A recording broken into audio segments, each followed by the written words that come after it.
রবি ইশরাহ লি সাদরি ওয়া ইয়াসসির লি আমরি ওয়াহলুল উকদাতাম মিন লিসানি ইয়াফকাহু কাওলি। এই লেকচারটা প্রায় 3 বছর আগে মনে হয় এই গ্রুপে একবার দিয়েছিলাম। তো আমার ধারণা ছিল ওই স্লাইডস গুলা পাবো এবং খুব সহজে আরেকবার বলতে পারবো, কিন্তু আনফরচুনেটলি ওই স্লাইড গুলা আর পাই নাই। তো এখন লাস্ট মোমেন্টে তাড়াহুড়া করে বিভিন্ন জায়গা থেকে এনে ওই সিমিলার লেকচারটা বানাইতে হয়েছে। তো এটা হচ্ছে প্যারেন্টস এর মাধ্যমে আমরা যে জান্নাতে যেতে পারি খুব সহজে ইনশাল্লাহ, এটা সবাই জানি।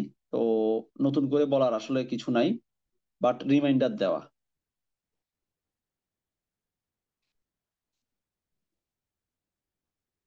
বাট প্রথমে আমরা একটু একটা জিনিস আলোচনা আবার একটু করতে চাই, সেটা হচ্ছে আমরা এটা হাদিসটা এই গ্রুপে বারবার বলেছি বিভিন্ন সময়ে, সেটা হচ্ছে আমরা একসাথে কেন হই, সেটা খুব ইম্পর্ট্যান্ট। এর একটা রিজন হচ্ছে আল্লাহর জমিনে কিছু ফেরেশতা ঘুরে বেড়ায়, যারা খুঁজে হচ্ছে কোথায় মানুষ দলবদ্ধভাবে আল্লাহর প্রশংসা করছে বা আল্লাহর জিকির করছে। তো তারা যখন সেরকম একটা গ্রুপকে পায়, তখন যেই ফেরেশতা সেটা দেখে, সে অন্য ফেরেশতাদেরকে ডাক দেয় যে তোমরা যেটা খুঁজতেছো সেটা এখানে। আচ্ছা, তারপরে তারা গোল হয়ে তাদের পাখা দিয়ে সেখানে বসে, তাদের উইংস গুলা up to the sky of the world চলে যায়। তারপরে আহ এখানে আমি হাদিসটা বিশাল, এটা একটা হাদিস কুদসি এবং সহিহ বুখারীতে আসছে। হাদিসটা বিশাল, আমি মূল কথা বলছি। সেটা হচ্ছে ওই ফেরেশতাগুলা যখন আল্লাহর কাছে ফেরত যায়, তখন আল্লাহ তাদেরকে জিজ্ঞাসা করে আমার বান্দাদেরকে বা এই যে লোকগুলাকে তোমরা কি করতে দেখছো বা কি করতেছিল তারা। তো as if Allah doesn't know, but Allah actually knows. Allah knows better than them, but still Allah ask them. তারপরে তারা বলে যে তারা জিকির করতেছিল সুবহানাল্লাহ, আলহামদুলিল্লাহ, আল্লাহু আকবার।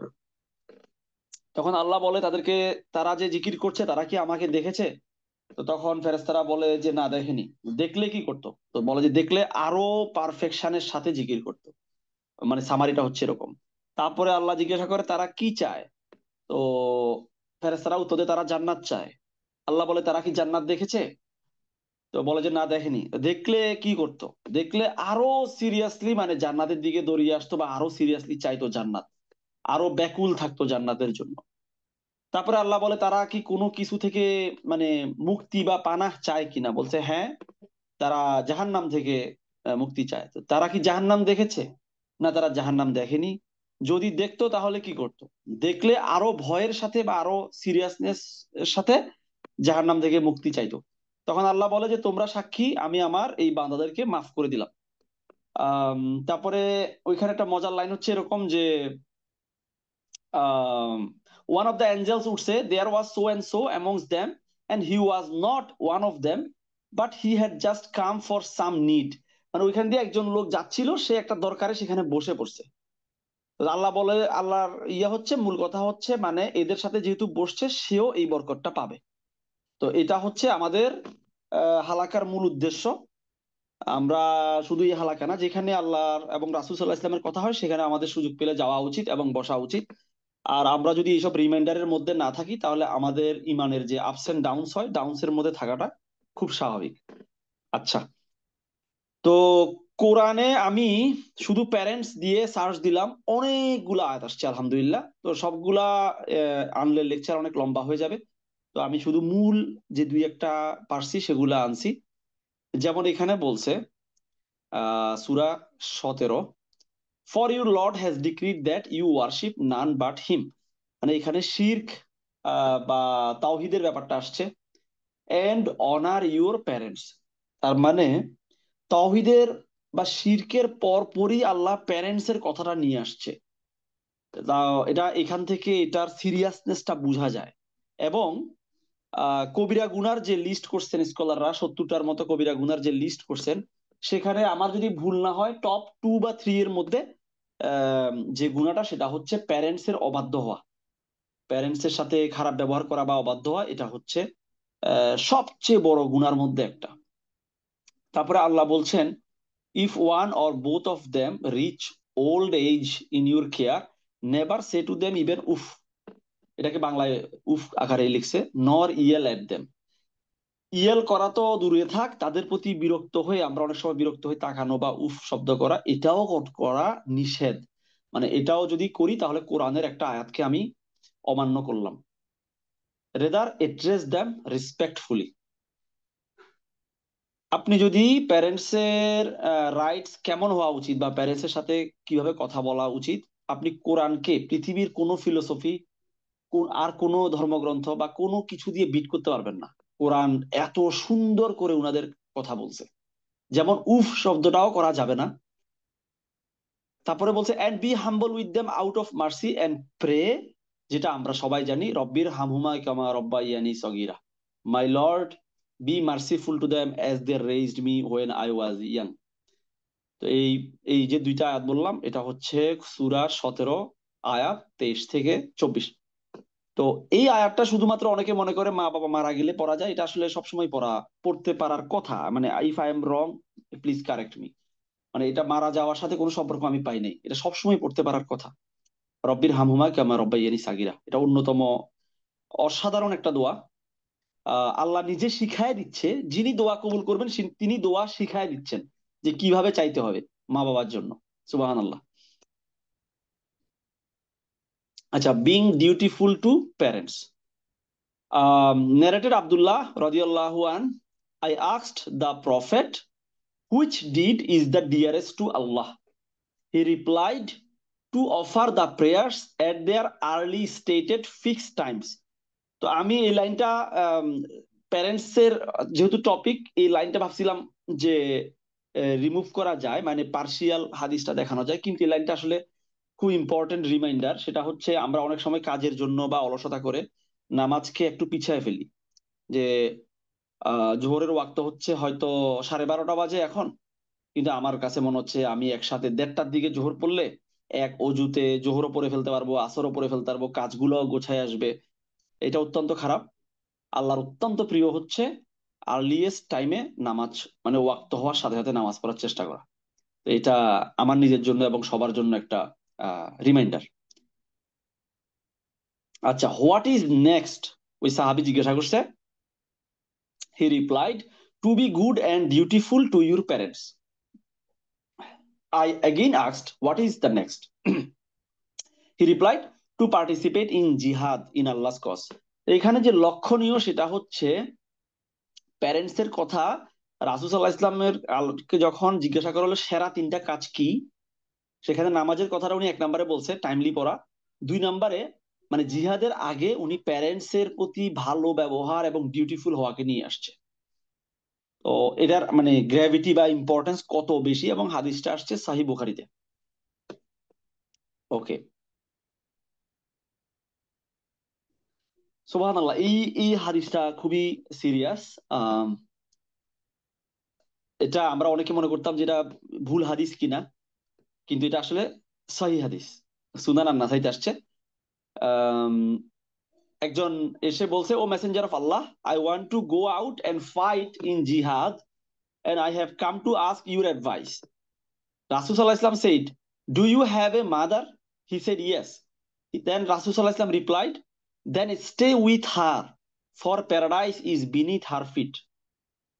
তো জিহাদে যাবে, কি সিরিয়াস একটা ব্যাপার। যে রাসূল সাল্লাল্লাহু আলাইহি ওয়াসাল্লাম বলছে, যেহেতু তোমার মা আছে তুমি মায়ের সাথে থাকো, জান্নাত মায়ের পায়ের নিচে। তো আমি যে মূল কথাটা আসলে শুরুতে বলতে চাচ্ছিলাম বাট ভুলে গেছি, সেটা হচ্ছে প্যারেন্টস এর রাইটস এবং প্যারেন্টস এর প্রতি আল্লাহ যে পরিমাণ ভালোবাসা দেখাইছে বা আমাদেরকে শিখাইছে। আমি আরো কিছু হাদিস বলবো বা স্টোরি বলবো, তাহলে বোঝা যাবে আরো বেশি হয়তো ইনশাল্লাহ। সেটা হচ্ছে আমার আন্ডারস্ট্যান্ডিং এ কেউ যদি আল্লাহর দেয়া ফরজ গুলা পালন করে, মানে কি কি করতে হবে মাস্ট, যেমন নামাজ পড়তে হবে। আপনি নামাজ পড়েন না কিন্তু মা বাবার খেদমত করেন, সেটা কোনো কাজে আসার কথা না। কারণ আপনাকে তো আগে মুসলিম হইতে হবে। কারণ কোরআনে একটা আয়াত আছে যে যারা কাফের তাদেরকে নিয়ে আল্লাহ বলতেছিল যে তাদের ভালো কাজগুলা তাদের কোনো কাজে আসবে না। তো তার মানে কি, আমাদেরকে তো আগে মুসলিম হইতে হবে, নামাজ পড়তে হবে, রোজা রাখতে হবে, জাকাত দিতে হবে, যেগুলো আল্লাহ ফরজ করছে। আর যেগুলো আল্লাহ হারাম করছে, যেমন সুদ থেকে দূরে থাকা, ঘুষ থেকে দূরে থাকা, গীবত ইত্যাদি, এগুলো মেনটেন করে আমরা তো অনেক নফল ইবাদত করি, চেষ্টা করি। যেমন নফল রোজা বা তাহাজ্জুদের নামাজ বা সালাতুদ দোহা, আমার কাছে মনে হয়েছে সবকিছু পড়ে যে কেউ যদি ফরজগুলা করে আর হারামগুলা থেকে দূরে থাকে আর কিছুই না করে, শুধু মা বাবার সেবা করে আর কিছুই না করে, সে আসলে আল্লাহর ওলি হয়ে যেতে পারবে। তো এটার একটা এক্সাম্পল অথেন্টিক হাদিস থেকে ইনশাল্লাহ দেখাবো। আর এই হাদিসটা তো আমরা ছোটবেলা থেকেই জানি, কিন্তু এটা এমন একটা হাদিস, আমরা প্যারেন্টস নিয়ে কথা বলবো এই হাদিসটাকে ইগনোর করবো এটার কোনো সুযোগ নাই। হাদিসটার গুরুত্ব এত বেশি, এটা বুখারী এবং মুসলিম দুটাতেই লিপিবদ্ধ। বিখ্যাত একটা হাদিস, সেটা হচ্ছে একজন রাসূল সাল্লাল্লাহু আলাইহি ওয়াসাল্লাম কাছে জিজ্ঞাসা করলো যে আমি কাকে সবচেয়ে বেশি ভালো সময় দিব বা বা ভালো ব্যবহার করব বা ভালো খেদমত করব, যেভাবেই ট্রান্সলেট করেন না কেন। আর রাসূল সাল্লাল্লাহু আলাইহি ওয়াসাল্লাম বলছে যে ইউর মাদার। তারপরে সে জিজ্ঞাসা করলো তারপরে কাকে বেশি, বললো ইওর মাদার। তারপরে কাকে বেশি, ইওর মাদার। তারপরে কে, ইওর ফাদার। সুবহানাল্লাহ। মানে ইসলামে আল্লাহ এবং রাসূল সাল্লাল্লাহু আলাইহি ওয়াসাল্লামের পরে যাদের স্থান একদম স্পষ্ট ভাবে, তারা হচ্ছে মা এবং বাবা, এতে কোনো সন্দেহ নাই। আনলেস মা বাবা যদি মুশরিক হয় বা আম, কাফের হয়, সেক্ষেত্রেও তাদের সাথে খারাপ ব্যবহার করা যাবে না, তাদের যত্ন নিতে হবে। শুধুমাত্র তারা ইসলাম বিরোধী যে আদেশগুলা দিবে সেগুলো মানা যাবে না। আচ্ছা, এখন এই যদি হয় মা বাবার প্রতি আমাদের ডিউটি বা উফ শব্দ করা যাবে না, সেখানে যারা মা বাবাকে কার্স করে বা খারাপ বা যেভাবে গালিগালাজ করে তাদের পরিণাম তো আমরা বুঝতেই পারতেছি। আহ এখন আমাদের মনে হইতে পারে আমরা তো ওই ধরনের মানুষ না, আমরা তো এরকম করার প্রশ্নই আসে না। বাট এখানে এই হাদিসটা খুবই ইন্টারেস্টিং এবং খুবই স্কেয়ারি। সেটা হচ্ছে আব্দুল্লাহ বিন আমর রাদিয়াল্লাহু আনহু থেকে বর্ণিত। আল্লাহ মেসেঞ্জার সাল্লাল্লাহু আলাইহি সাল্লাম said, it is one of the greatest sins that a man should curse his parents. আচ্ছা, এটা তো obvious. So it was asked by the people, O Allah's messenger sallallahu alayhi wasallam, how does a man curse his parents? তো এই লাইনটা interesting. উনারা এটা কেন জিজ্ঞাসা করলো, হইতে পারে এমন যে তাদের কাছে তো এটা প্রশ্নই আসে না পিতা মাতাকে কার্স করার। এই কারণে পিতা মাতাকে কিভাবে কার্স করে তারা হয়তো এই কারণে প্রশ্নটা করছে। আল্লাহ নোজ বেস্ট, জাস্ট গেস করতেছি। বাট দেন দ্য প্রফেট সাল্লাল্লাহু আলাইহি ওয়াসাল্লাম সেইড, দ্য ম্যান, মানে যে পিতা মাতাকে কার্স করে সেই ম্যানটার কথা বলতেছে কিভাবে এটা হইতে পারে। The man abuses the father of another man and the latter abuses the father of the former. তার মানে আমি কারো বাবাকে গালি দিলাম, আর এই কারণে যার বাবাকে গালি দিলাম সে ক্ষিপ্ত হয়ে সে আমার বাবাকে গালি দিল। তো বেসিক্যালি যেটা হলো, আমি নিজে আমার বাবাকে গালি দিলাম। এটা হচ্ছে সহিহ বুখারীর হাদিস। আহ তার মানে অন্যদের মা বাবার প্রতিও আমাদের কি পরিমাণ রেসপেক্ট দেখাইতে হবে বা থাকতে হবে। আচ্ছা, মানে মা বাবা, আমি যে একটু আগে বললাম মা বাবা দিয়েই জান্নাতে চলে যাওয়া সম্ভব, if someone follows basic compulsory things and stay away from হারাম, দেন মা বাবা যে এনাফ হয়ে যাবে, এটা এখান থেকেও বোঝা যায়। যে আবু হুরায়রা রাদিয়াল্লাহু আনহু থেকে বর্ণিত, আহ রাসূলুল্লাহ সাল্লাল্লাহু আলাইহি ওয়াসাল্লাম বলছেন, may his nose be dusted. মানে বেসিক্যালি এটার মানে হচ্ছে মে হি বি ডিসগ্রেসড। এটা রাসূল সাল্লাল্লাহু আলাইহি ওয়াসাল্লাম তিনবার বলছে, may his nose be dusted, may his nose be dusted. They said, messenger of Allah who, মানে কার কথা বলছেন? He said, the one who lives to see his parents or one of them in old age and still enters the fire। মানে একেবারে summary হচ্ছে, মা বাবাকে যে পাইছে, একজনকেও যে পাইছে, স্পেশালি ওল্ড এজে, এর পরেও সে কত বড় দুর্ভাগা, সে জাহান্নামে গেল। মানে এত সহজ সুযোগ সে কাজে লাগাইতে পারে নাই। মানে এই পুরো হাদিসটার মিনিং কিন্তু আপনি চিন্তা করলে সেটাই পাবেন, যে মানে মা বাবাকে দিয়ে জান্নাতে যাওয়া কি পরিমাণ সহজ, যে যে যাইতে পারলো না মা বাবাকে পেয়েও, সে আসলে চরম দুর্ভাগা। এটা আল আদাব আল মুফরাদ, এটা ইমাম বুখারীর সম্ভবত লেখা, এবং হাদিসটা হচ্ছে সহিহ। আচ্ছা, এইখানে একটা মজার কুইজ, একটু অফ টপিক বাট খুব ইম্পর্টেন্ট, এই কারণে আমি এখানে এটা দিলাম। সেটা হচ্ছে রাসূল সাল্লাল্লাহু আলাইহি সাল্লাম আরো একজন বা এক টাইপের ব্যক্তির কথা বলতে গিয়ে এই একই টাইপের কথা বলছে, যে may his nose be dusted. তাহলে একটা তো আমরা জানলাম যে পিতা মাতাকে পাওয়ার পরেও যে জাহান্নামী হইল সে, আরেকটা কে, আরেক ক্যাটাগরি কে? কেউ বলতে পারবেন?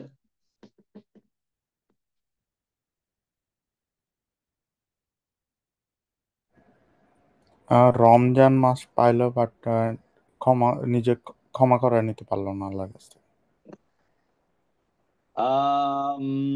না, হয় নাই। মানে এই আমি যে আনসারটা জানি সেই অনুযায়ী হয় নাই।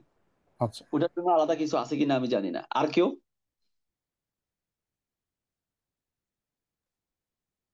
হিন্টস দেন ভাই, হ্যাঁ, ক্লু দেন। হিন্স হিন্স দিলে আনসার বলে ফেলতে হবে আর কি। হিন্স হচ্ছে রাসূল সাল্লাল্লাহু আলাইহি ইসলামের নাম উল্লেখ হওয়া মাত্রই আমরা কি বলতে হয়? সাল্লাল্লাহু আলাইহি ওয়াসাল্লাম। হ্যাঁ, মানে দরুদ পড়তে হয়, বা রাসূল সাল্লাল্লাহু আলাইহি ইসলামের যে এটা পড়লো না তার কথা বলছে।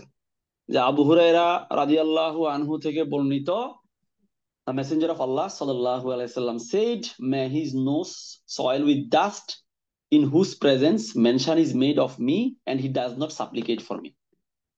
So সুনান আত-তিরমিজিতে আসছে হাদিসটা। এটা ছাড়াও রাসূল সাল্লাল্লাহু আলাইহি ইসলামের উপর দরুদ না পড়ার থেকে বোকামি তো আর কিছু নাই। ফার্স্ট অফ অল আল্লাহ কোরআনে অর্ডার করছে, তারপরে হাদিসে আমরা এটার ফজিলত, মানে অস্বাভাবিক রকমের ফজিলত আমরা জানি। রাসূল সাল্লাল্লাহু আলাইহি ইসলামের জন্য দোয়া করে আমরা রাসূল সাল্লাল্লাহু আলাইহি ইসলামের কোনো কিছু বাড়াইতে পারবো না, ওটা সম্ভব না।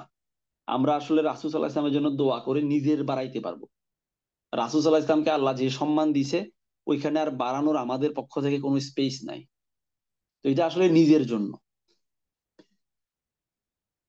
আচ্ছা, আচ্ছা, পিতা মাতার এই যে বললাম খেদমত করে যে আপনি আল্লাহর অলি হইতে পারবেন খুব সহজে ইনশাআল্লাহ, এইটা একটা প্রমাণ। এটা আসছে সাহিহ বুখারীতে। এই হাদিসটা একটা বিখ্যাত হাদিস। আমি শুধু অংশ বিশেষ রাখছি, অনেক লম্বা হাদিসটা। সেটা হচ্ছে তিনজন ব্যক্তি একবার এক জায়গা দিয়ে যাচ্ছিল, তারপরে তারা বৃষ্টি আসছিল বা সামথিং, আই ফরগট। তারা একটা গুহার মধ্যে আশ্রয় নেয়। তারপরে হঠাৎ করে ওই গুহার মুখটা একটা বিশাল পাথর এসে ঢেকে ফেলে, এবং এই তিনজন ব্যক্তি অনেক চেষ্টা করছে, এবং ইটস ইম্পসিবল যে তারা এই পাথরটা সরাইতে পারবে। এটা ইম্পসিবল, এত হেভি পাথর। তো তখন আম, মানে তারা বুঝে ফেলছে যে মৃত্যু নিশ্চিত, এখানে আল্লাহ ছাড়া কোনো হেল্পের আর কোনো মানে সুযোগ নাই, এবং এমন একটা জনপদ বাকি কেউ আসবেও না, শুনবেও না। তখন তাদের মধ্যে একজন তখন বলে, এই হাদিসটাতে যে কি পরিমাণ, মানে কত অ্যাঙ্গেল থেকে শিখার আছে। তো একজন বলে যে আমরা সবাই, মানে তারা তিনজন, শুধুমাত্র আল্লাহর জন্য করছি। এই রকম একটা কাজ দিয়ে আল্লাহর কাছে আমরা সাহায্য চাইলে এই পাথরটা সরে যাবে ইনশাল্লাহ। আচ্ছা, তো এখানে তিনজন ব্যক্তি, প্রথম জন কিছু একটা বলেন যে আল্লাহ, এই কাজটা আমি শুধুমাত্র আপনার জন্য করছিলাম, আপনার খুশির জন্য, তো আপনি যদি এটাকে অ্যাকসেপ্ট করে থাকেন তাহলে পাথরটাকে সরায়া দেন। তখন ওই পাথরটা একটু করে সরে যায়। তো তিনজন যখন তাদের সবচেয়ে খাস যে আমলটা আল্লাহর জন্য করছে সেটা বলে, তখন পাথরটা আস্তে আস্তে করে পুরোপুরি সরে যায়। এর মধ্যে একজনের আমলটা ছিল তার পিতা মাতা কেন্দ্রিক, যে O Allah, my parents are old and I used to go out for grazing my animals. On my return, I would milk the animals and take the milk in a vessel to my parents to drink. সে প্রতিদিন ওই তার পশুগুলাকে নিয়ে ঘাস খাওয়ানোর জন্য নিয়ে যাইতো, আসার সময় দুধ নিয়ে আসতো এবং তার মা বাবাকে দিত। মা বাবা খাওয়ার পরে সে তার ছেলে মেয়ে এবং ওয়াইফকে দিত। একদিন তার আস্তে আস্তে দেরি হয়ে গেল, এবং সে দেখলো যে তার মা বাবা ঘুমিয়ে পড়েছে। এখন সে তার মা বাবাকে ঘুম থেকে তুলতে তার ইচ্ছা করেনি, মানে তাদেরকে কষ্ট দিতে ইচ্ছা করেনি। আবার মা বাবাকে না খাওয়ায় সে তার ফ্যামিলিকেও খাওয়াবে না। তো তার চিলড্রেনরা এদিকে হাঙ্গার থেকে ক্রাই করছে। এইভাবে সূর্য উদয় পর্যন্ত পরিস্থিতিটা চলেছিল। তো সেই লোকটা তখন আল্লাহকে বলছে, আল্লাহ, এই কাজটা শুধু, মানে আপনি যদি মনে করে থাকেন যে এটা আপনার, ফর ইউর সেক আমি এটা করছি, তার মানে কি, সে তো জানে সেটা আল্লাহর জন্যই করছে। সে আল্লাহকে বলছে যে আপনি যদি মনে করেন যেটা আমি আপনার জন্য করছি, তাহলে পাথরটা সরিয়ে নিন। তারপরে পাথরটা একটু করে সরে গেল। তো এইটা হচ্ছে প্যারেন্টস, দেখেন, প্যারেন্টস এর জন্য করছে, কিন্তু অ্যাকসেপ্ট করছে কে? আল্লাহ। মানে প্যারেন্টস এর সাথে আল্লাহর মানে প্যারেন্টস এর ব্যাপারে আল্লাহর সেন্সিটিভনেস এত বেশি প্যারেন্টস এর ব্যাপারে। আচ্ছা, এখন আমি যে বললাম পিতা মাতার মাধ্যমে, শুধুমাত্র পিতা মাতার মাধ্যমে মানে বেসিক ঠিক রেখে আর বাকিটা পিতা মাতাকে সময় দিলে একজন আল্লাহর ওলি হতে পারে, তার সবচেয়ে বড় প্রমাণদের একটা হচ্ছে ওয়াইস আল কারনি রাহিমাহুল্লাহ। আহ উনাকে নিয়ে বাংলাদেশে প্রচুর আজে বাজে বানোয়াট গল্প প্রচলিত আছে, যেগুলার বেশিরভাগই মিথ্যা, ভুয়া, কোনো অথেন্টিসিটি নাই। আব্দুল্লাহ জাহাঙ্গীর রাহিমাহুল্লাহ এগুলা নিয়ে লেকচার দিছে, কিন্তু উনাকে নিয়ে যেগুলো অথেন্টিক ইনফরমেশন পাওয়া যায় সেটা হচ্ছে উনাকে বলা হয় যে টপ তাবিইনদের একজন, এবং আল্লাহর যে ওয়ালি সেটা ডিক্লেয়ার্ড। মানে আল্লাহ এবং রাসূল সাল্লাল্লাহু আলাইহি ওয়াসাল্লাম যদি কাউকে আল্লাহর ওয়ালি না বলে, দেয়ার ইজ নো ওয়ে পৃথিবীর আর কেউ এটা বলতে পারবে। তাহলে এই মানুষটা সাহাবিও ছিল না, এই মানুষটা ছিল তাবিইন, মানে যারা রাসূল সাল্লাল্লাহু আলাইহি সাল্লামের দেখা পান নাই কিন্তু সাহাবীদের দেখা পাইছে, তাবিই বলে তাদেরকে। তাহলে ইনি আল্লাহর ওলি হইল কিভাবে?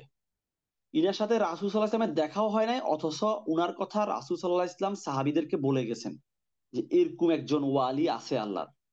কি সিরিয়াস ব্যাপার। উনি ছিলেন ইয়েমেনের, এবং উনার ব্যাপারটা আসছে সাহি মুসলিমে, একজন তাবির গল্প সাহি মুসলিমে, এক্সট্রিমলি রেয়ার। আমি জানি না আর কোনো তাবির ইমানের কথা এইভাবে সাহি মুসলিমে আসছে কিনা। এবং ইমাম আন-নাওয়াবী একটা হোল চ্যাপ্টার লিখছে এই ওয়াইস কার্নি রাহিমাহুল্লাহকে নিয়ে। এই ইনফরমেশন গুলা বিস্তারিত পাবেন islamqa.info-তে উনার নাম দিয়ে সার্চ করলে। আচ্ছা, উনার কাহিনী কি? উনার কাহিনী হচ্ছে উনি যখন ইয়েমেনে ছিল, উনার মা মা ছিলেন অন্ধ, উনার মা অন্ধ ছিলেন। তো উনি সারাক্ষণ মায়ের সেবা করতেন, এবং তখনও উনি মুসলিমও হন নাই। এর মধ্যে রাসূল সাল্লাল্লাহু আলাইহি ইসলামের একটা প্রতিনিধি দল ওই অঞ্চলে যান ইসলামের দাওয়াত দিতে। তো এখানে একটা খুবই ইন্টারেস্টিং একটা ঘটনা হয়। উনার মা যেহেতু অন্ধ ছিলেন, উনি সারাক্ষণ মায়ের পিছনে পিছনে থাকতেন আর কি, যে মা কোন দিক যায় না যায়, যেহেতু অন্ধ ছিলেন। তো এইরকম একদিন মা হঠাৎ করে, অন্ধদের তো একটু সেন্স থাকে, তারা না দেখেও হাঁটতে হাঁটতে পারে, একদিকে হাঁটা শুরু করছে। তো উনিও মায়ের পিছনে পিছনে যাচ্ছেন। তখন ওই প্রতিনিধি দলটা ইসলামের দাওয়াত দিচ্ছে, এবং ওই প্রতিনিধি দলের যিনি দাওয়াত দিচ্ছে উনি যে আয়াতটা কোরআনের বলছিলেন সেই আয়াতটা হচ্ছে, আল্লাহ যেখানে নূর দেন না বা যাকে নূর দেন না তাকে নূর দেওয়ার কেউ নেই। আমি প্যারাফ্রেজ করে বলছি, আমি আসলে সরি, আমি ভুলে গেছি। মানে নূরের ব্যাপারটা ছিল, আলোর ব্যাপারটা ছিল।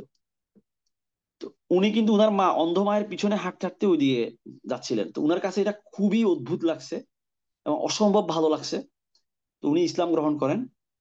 কিন্তু উনি মায়ের জন্য এমন পাগল ছিলেন এবং মায়ের সেবার জন্য এত বেশি সিরিয়াস ছিলেন, উনি রাসূল সাল্লাল্লাহু আলাইহি ইসলামকে দেখার জন্য যাইতে পারেন নাই।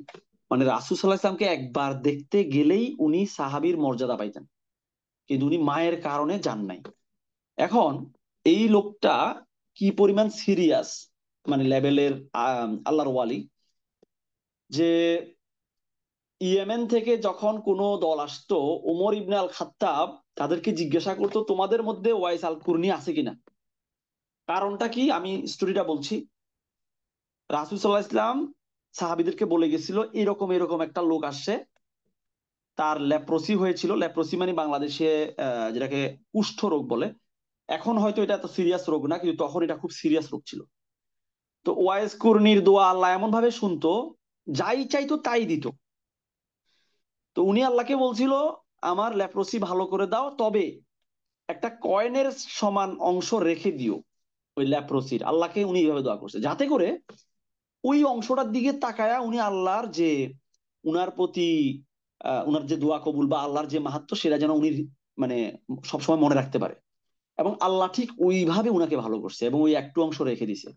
এবং রাসূল সাল্লাল্লাহু আলাইহি ওয়াসাল্লাম পুরা এই ঘটনাটা সাহাবীদেরকে বলছে যে এইরকম একজন মানুষ আছে। তো হযরত এবং রাসূল সাল্লাল্লাহু বলছে যে if he were to swear in the name of Allah that something should happen, Allah would cause it to happen. মানে সে যদি বলে something will happen in the name of Allah, যদি সেটা বলে সেটা হয়ে যায়। এটা ছিল আল্লাহর ওয়ালি ওয়াইস আল কারনি। এবং ওমরের মতো মানুষকে বা সাহাবাদেরকে রাসূল সাল্লাল্লাহু আলাইহি ওয়াসাল্লাম বলে যে তোমরা তার কাছে দোয়া চাইও, মানে তার সাথে দেখা হয়ে গেলে। তো ওমর সবসময় পাগলের মতো খুঁজতো, যখন উনি পেয়ে গেছে এবং কনফার্ম হয়েছে এটা ওয়াইস আল কারনি, তখন উনি বলছে pray for forgiveness for me. তারপরে আল কারনি ওমরের আহ, জন্য মাপ চাইছে আল্লাহর কাছে। তারপর ওমর জিজ্ঞাসা করছে আপনি কোথায় যাচ্ছেন, তো তিনি বলছে যে আমি কুফার দিকে যাচ্ছি, মানে ওয়াইস আল কারনি। তখন ওমর বলছে আমি কি গভর্নরের কাছে আপনার জন্য একটা চিঠি লিখে দিব? তখন আমি দেখেন এটা বোল্ড করে রাখছি, এটা খুব ইম্পর্টেন্ট। তখন ওর উত্তর ছিল being among the common folk is ডিয়ারার to me, মানে আমি সাধারণ থাকতে চাই, এটাই আমার পছন্দ। একজন রিয়েল আল্লাহর অলি, মানে গ্যারান্টেড আল্লাহর অলি, উনি কোনো মাজার নিয়ে বসে নাই, উনি কোনো ব্যবসা নিয়ে বসে নাই, উনি আল্লাহর অলি এবং উনি উনি ফেমাস হইতে চান নাই। এবং আমি আর একটা লেকচার উনার ব্যাপারে পাইছিলাম যে যখন উনি বুঝে ফেলছে যে মানুষ জেনে ফেলছে উনি আল্লাহর ওয়ালি, উনি মানুষ থেকে আলাদা হয়ে গেছে, যাতে করে কারণ উনার ভয় ছিল মানুষ উনার আশেপাশে বেশি ঘোরাঘুরি করবে, উনার কাছে চাবে, আল্লাহ থেকে দূরে সরে যাবে। এটা হচ্ছে একজন ওয়ালির বৈশিষ্ট্য। এবং ওই লেকচারে এটাও শুনছিলাম যে উনি শেষ পর্যন্ত শহীদ হয়েছিলেন আলী রাদিয়াল্লাহু আনহুর পক্ষে যুদ্ধ করে, ব্যাটল অফ সিফিনে। এই হচ্ছে ওয়াইস আল কারনি। এবং উনার আল্লাহর ওয়ালি হওয়ার জন্য যে বিষয়টা আসছে রাসূল সাল্লাল্লাহু আলাইহি ওয়াসাল্লামের মুখ থেকে, সেটা হচ্ছে he has a mother and he honours her, মানে মাদারের বিষয়টা আল্লাহ তাকে আল্লাহর ওয়ালি বানায় দিছে। এখন আমি তো বলছিলাম যে আমি রিসেন্টলি বাইবেল পড়তেছি এবং মজা পাচ্ছি। তো বাইবেলে ওরা তো মেসাকার করে ফেলছে বাইবেলকে চেঞ্জ করে, এবং সেগুলা খুব মজার ভাবে ধরা যায়। মানে একদম স্পষ্ট দেখা যায় কোথায় কোথায় চেঞ্জ করছে। এর মধ্যে কোরআন দিয়ে যদি আপনি লেন্স হিসেবে ব্যবহার করেন। কিন্তু মজার বিষয় হচ্ছে বাইবেলে এক্সোডাসটা হচ্ছে পুরোপুরি মুসা আলাহিসাল্লামকে নিয়ে। আহ সেখানে মুসা আলাহিসাল্লামের প্রতি আল্লাহ যে ল পাঠান, যেটা লটা মানতে ইহুদিরা বাধ্য এবং কি খ্রিস্টিয়ানরাও বাধ্য, খ্রিস্টিয়ানরা সেটা এখন আরো হাস্যকর ভাবে চেঞ্জ করছে। সেখানে পর্যন্ত আছে যে honour your father and your mother so that you may live long in the land the Lord your God is giving you. মানে ইসলাম কি পরিমাণ কনসিস্টেন্ট। রাসূল সাল্লাল্লাহু আলাইহি ওয়াসাল্লামের আগ থেকেই সকল অন্য নবীদের কাছেও একই মেসেজ আসছে যে ফাদার এবং মাদারের রাইটস এবং তাদেরকে অনার করা। এখন আমাদের সবার ওই সৌভাগ্য নাই, আমাদের অনেকের প্যারেন্টস আমাদের মধ্যে নাই। যাদের আছে তারা অত্যন্ত ভাগ্যবান। তাদের উচিত আজকে থেকে অ্যাকশন নেওয়া, যদি কোনো উইকনেস থাকে তারপরে ক্ষমা চাওয়া, যত বেশি সম্ভব সেবা করা। আর আমাদের যাদের নাই, আমাদের জন্য কি কি প্রযোজ্য হইতে পারে। তা আমরা জানি যে কেউ একজন যখন মারা যায় তার সমস্ত ভালো কাজের দরজা বন্ধ হয়ে যায় এক্সেপ্ট থ্রি। একটা হচ্ছে রিকারিং চ্যারিটি, মানে সাদাকায়ে জারিয়া যেটা আমরা বলি। আর একটা হচ্ছে বেনিফিশিয়াল নলেজ। ধরেন আজকে আমি আপনাদেরকে প্যারেন্টস নিয়ে একটা হাদিস বললাম, আপনারা সেটার উপর আমল করছেন। সো আমি একটা এমন একটা নলেজ শেয়ার করলাম যেটা উপকারে আসছে। তো এইটা কাজে আসবে। এই আমি মারা যাওয়ার পরে যদি আপনারা এখান থেকে একটা আমল করেন, আমি সেটার রেজাল্ট কবরে পাবো। তো রাসূল সাল্লাল্লাহু আলাইহি ওয়াসাল্লাম এরকম তিনটা জিনিসের কথা বলছে। একটা হচ্ছে সাদকা জারিয়া, আর একটা হচ্ছে নলেজ যেটা আপনি শেয়ার করতেছেন। সো আমাদেরকে এখানে আরো একটু কেয়ারফুল হতে হবে, আমরা যদি কোনো খারাপ জিনিসও রেখে যাই সেটাও কিন্তু কবরে ফেরত আসতে পারে। হ্যাঁ, কন্টিনিউয়াসলি। আর হচ্ছে অরে পায়াস সান, এখানে সানটা আমার কাছে মনে হয় জেনেরিক সেন্সে ব্যবহার করছে, মানে এটা ডটারের জন্য প্রযোজ্য হওয়ার কথা। কারণ আল্লাহ কোরআনে যখন ম্যান ম্যান ম্যান বলেন, কিন্তু সাধারণত ম্যান এবং উইমেন দুজনকেই বুঝান। আম, তো এটা এখানে সান মানে আসলে ওই যে সন্তান বুঝানোর খেতা হওয়ার কথা আর কি। তো or a pious son who prays for him, তার মানে হচ্ছে আমাদের যাদের পিতামাতা আমাদের মাঝে নাই, আমরা যদি তাদের জন্য ভালো কিছু চাই, আমাদেরকে নেককার হওয়ার চেষ্টা করতে হবে এবং তাদের জন্য বেশি বেশি বেশি বেশি দোয়া করতে হবে। এবং আমরা তাদের জন্য বিভিন্ন চ্যারিটিতে পার্টিসিপেট করতে পারি যেগুলা কন্টিনিউয়াসলি মানে সওয়াব পৌঁছাইতে পারে।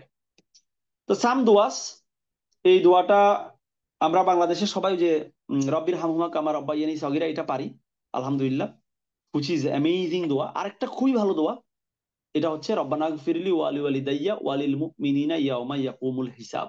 দোয়াটার অর্থ চমৎকার আর কি। Our Lord forgive me my parents and the believers on the day when the judgment will come to pass। কি সুন্দর একটা দোয়া, নিজের জন্য, মা বাবার জন্য এবং সমস্ত মুমিন বা মুসলিমের জন্য একসাথে দোয়া করে ফেলা যে যেদিন সেদিন যখন বিচার হবে আমাদের কে মাফ করে দিন। এই দোয়াটা আমরা মুখস্থ করতে পারি। এটা হচ্ছে সূরা নাম্বার 14, আয়াত 41। এইটা আমরা যেমন নামাজের সিজদায় পড়তে পারি, সালাম ফিরানোর আগে পড়তে পারি, সালাম ফিরানোর পরে পড়তে পারি। আর এটা তো আমরা সবাই জানি, রব্বির হামহুমা কামা রব্বাইয়ানি সগীরা। ইম্প্যাক্ট অফ দোয়া, মা বাবার জন্য দোয়া করলে কি হবে, তো এটা নিয়ে একটা বেশ দারুণ একটা হাদিস, হাসান ক্যাটাগরি, সুনান ইবনে মাজা। সেটা হচ্ছে একটা মানুষ, দেখেন এখানেও কিন্তু বলছে এই ম্যান, মানে জেনেরিক সেন্সে, এটা ম্যান এবং উইমেন দুজনের ক্ষেত্রেই হইতে পারে। Will be raised in status in paradise and he will say where did this come from. মানে সে তার প্যারাডাইজে তার নিয়ামত দেখে অবাক হয়ে যাবে, কারণ সে এত ভালো কাজ করে নাই। তো সে বলবে এটা কিভাবে হইলো। তখন it will be said from your sons praying for forgiveness for you. তার মানে আমাদের সন্তানের দোয়া আমাদের প্যারেন্টস এর জন্য কি অসাধারণ হইতে পারে। আর কি কি করতে পারি জানেন, আমার আম্মা নাই তো এটা আমি পাইছিলাম তখন থেকে। আহ খালারা তখন মায়ের মর্যাদার মতো হয়ে যায়, অ্যাকচুয়ালি তখন না, সব সময়। এখানে হাদিসটা সাহি ক্যাটাগরিতে এবং তিরমিজি শরীফে আসছে, the maternal aunt holds the same status as the mother. এখানে সেম স্ট্যাটাস আসলে এটা তো অনেক ব্রড, তো এখানে স্কলাররা বলছে যে রেসপেক্টের সেন্সে। তো এটা পরের হাদিসে আরো ক্লিয়ার হয়ে যাবে। সেটা হচ্ছে ইবনে ওমর রাদিয়াল্লাহু আনহু থেকে বর্ণিত, a man came to the prophet সাল্লাল্লাহু আলাইহি সাল্লাম এন্ড সেইড, ও রাসূলুল্লাহ, আমি একটা ভয়ঙ্কর গুনার কাজ করছি, এখন আমি কিভাবে তাওবা করতে পারি। তারপর রাসূল সাল্লাল্লাহু আলাইহি ওয়াসাল্লাম বলছে, do you have your mother. খেয়াল করেন, মানে মা থাকলে কত সহজ আল্লাহর কাছে মাপ চাওয়া, মায়ের মানে মায়ের খেদমত করে। তো the man said no. He said, do you have any maternal aunts, মানে খালা আছে কিনা। The man said yes. He said, then be dutiful to them. মা যেহেতু নাই, খালাদের দায়িত্ব নাও। এটা একটা দারুণ একটা মানে হাদিস আমাদের যাদের মা নাই তাদের জন্য।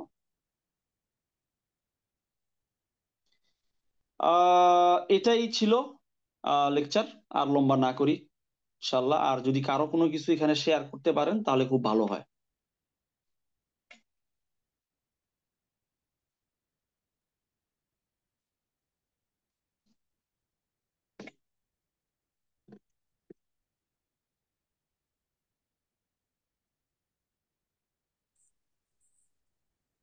থ্যাংক ইউ ভাই, খুবই ইম্পর্টেন্ট রিমাইন্ডার। জাজাকাল্লাহ। ওয়াইয়াক।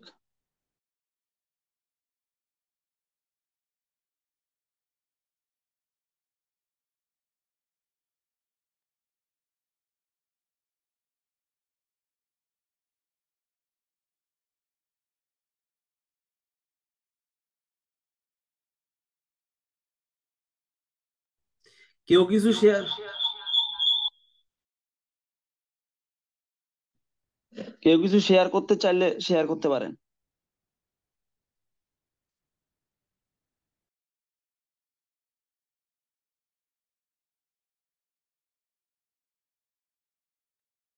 ধন্যবাদ, ভালো, অনেক রিসোর্সফুল ছিল আর কি।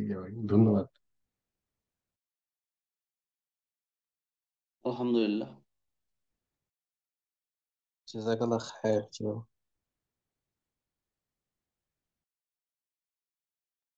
আশিক ভাই কিছু অ্যাড করেন। না, আসলে তুমি অনেক ভালো বলছো, এখানে অ্যাড করতে আমি কিছু নেই। এটা একটা অপরচুনিটি আমাদের জন্য, যাদের সুযোগ আছে। জাযাকাল্লাহ খাইর।